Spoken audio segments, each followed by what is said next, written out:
Here are all the brand new updates to Illustrator May version. So we've got the new Raster Sketch to Vector. Sort of removes that process of us using the pen tool and building the shape. I still think that's the better process because this takes at least like 30 seconds to generate. Also, it doesn't get it right. It's not 100% accurate. So I've got this quick sketch.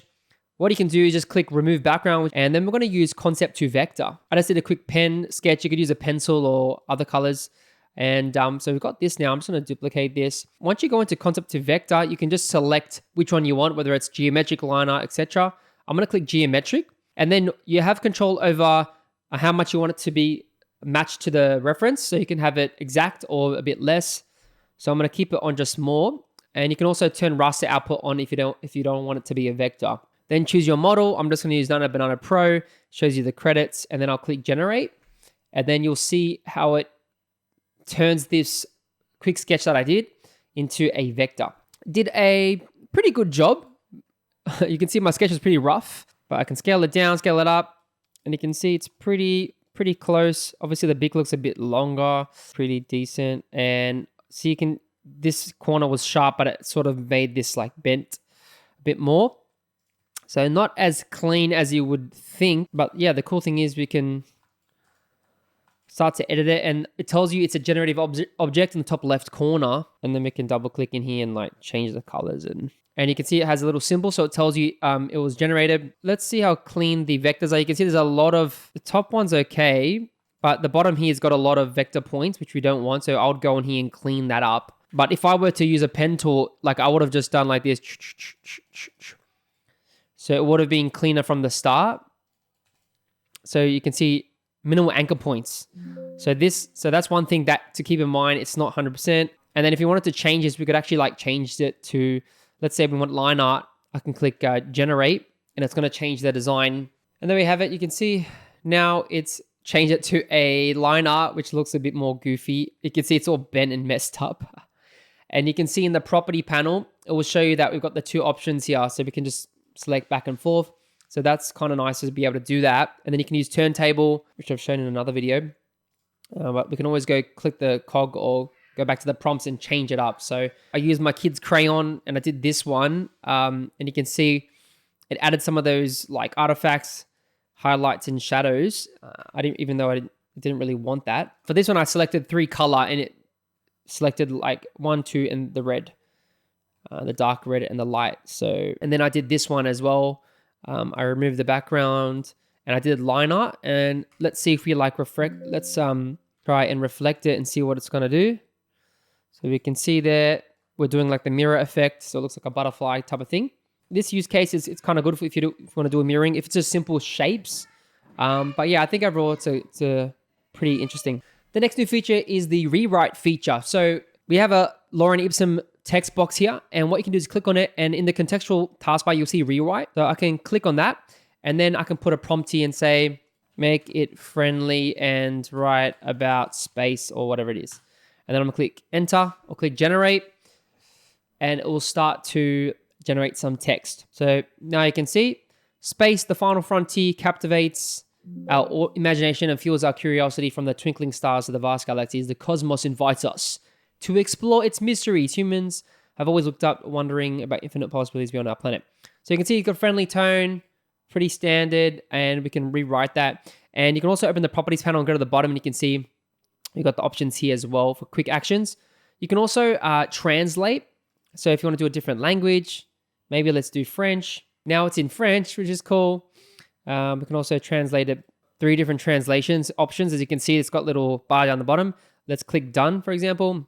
And then we go, it's back in English. You can also do proofread or check for spelling, grammar, punctuation. So, you know, sometimes we're working on designs and you make a mistake. This will proofread it for you. And if anything's bad, it will do that. And then you can also do fit text. Makes doing typography a little bit easier if you're doing more like longer documents. They've also updated the application bar. So in the top right corner, now they've added a few other things. So you can actually click on this and it'll actually change the workspace layout or format, as you can see. So you can have multiple windows if you're working on a few designs. So you got, as you can see, a few files open. That's pretty handy if you just want to quickly like switch it up. You've also got your workspace presets. So I've got my Mura one, I've got Adobe Livestream one. You know, if you want to change it to Essentials, it will change the workspace to fit your needs. I'm going to go back to my own custom workspace. And then the last thing is you've got your profile, which shows you your current amount of credits that you have with your account. So you can see me, I've got 3,190 credits left. And then I've got down in features unlimited. And then I can manage my count. The next feature is you're now able to edit generative graphics. So anything that you've done text to vector graphic only or turntable, you can do this. So you can see I've got this raven on a branch with a coin that I just generated. And then now you can see the prompt to edit tool in the contextual taskbar. So I can click prompt to edit, see that it's giving me some presets like make coin gold, thicken tree branch, or color bird feathers. Let's go make coin gold and it'll put the prompt here. I can also write whatever. I can also say like make leaves gold as well. Make leaves green. And then you can select your model and let's just generate. And this is all available in the current Illustrator app. You don't need to use Illustrator Beta. So you can see, zoom in, the raven's black, the coin, it's actually changed the design, which is, I don't know why it did that. It's kind of annoying. It made the leaves green. It also made the branch brown. I don't think I told it to do that, but anyway, we can prompt to edit again and we can say, let's go color bird feathers. And it's going to add vibrant blue and green colors to the bird feathers for more striking appearance. Click generate. Let me see what it did. Oh, that's actually kind of nice.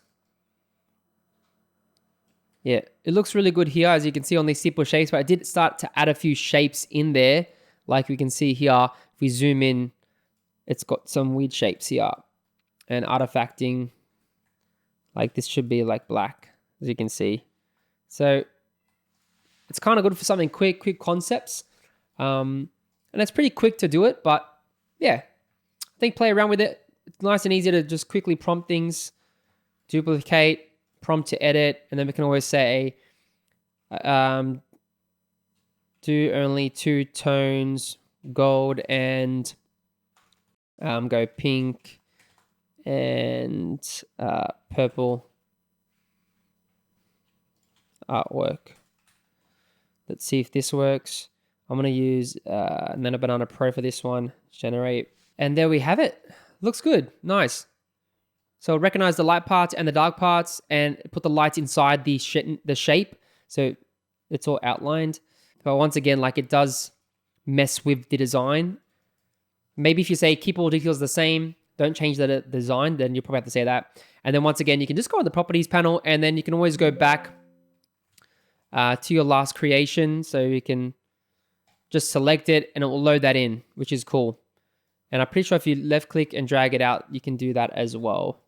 But you can also just click and tap and it will just make bring that in. And then we just ungroup it and then it will go into a normal compound path, as we can see. And we can start playing around with the vectors and it'll get out of that generative mode. There's also been a few changes to the align tool. So the line window got a cleaner look. It's got distribute objects, align objects, and distribute spacing as well. So if we select things, when we select things now, it understands the context. So we select it and you can see it's aligning to the center of the object. If we click on an object, you can see it sets it to align to the artboard. So we select this and then we align, you can see it's going to align to the artboard. If we select 2 of these together and it's on the artboard, you can see they're going to align both to the artboard. If you want to change it, then we can align the second one. It will align to the object. So it will bring both objects, as you can see. You've got key object. If we select both key object, you can see this one has a thicker blue line. If you left click, it will select and make that object the key object. So let's make this the key object. You can see it's got a thick blue line. And then I'm going to click align center. And so now you can see that it's aligned center. Whereas before, you would have to like use the align tools up here. So you can see this bar up the top, align selection, key object and artboard, but now it has it inside this tool because most people probably don't use the tools up in the action bar. So we got that. And then you got distribute spacing. I'm going to select this and you can say distribute spacing. So we'll auto distribute that, make it even. Then you can also, let's flip it horizontal, right? And if we do horizontal, right, select this. And then if you do horizontal, it's going to do it horizontally and distribute that really easily. Hope you guys enjoyed this quick tutorial on the new features. If you do want to see some more Adobe Illustrator techniques and tools, check out this video here.